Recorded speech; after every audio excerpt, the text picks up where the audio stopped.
Yahweh, God, is asking for faith in him.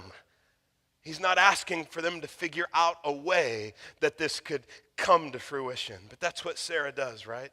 Those of you who are familiar with the story, Sarah, because it's so unimaginable, because it's so outrageous, she thinks, okay, for this promise to be true, I need to manipulate life in such a way to make it become true.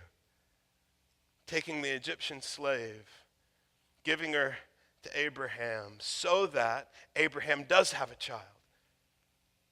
She says, this is just impossible. It can't happen, so I need to make it happen, manipulate life so that it can happen. God doesn't need our help to bring his promises to fruition. That's faith, right?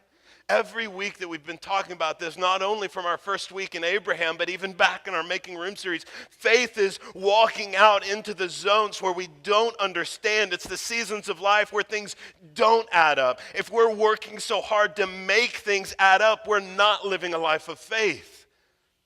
Faith is trusting in God when everything does not make sense. It's not walking forward, giving God a nod, and then trying to make things make sense. It's trust. God doesn't need our help. He uses us. He blesses us. He gives us the joy of being part of bringing his outrageous promises to fruition. But he doesn't need us to manipulate life so that they're true. If he said them, they will be true.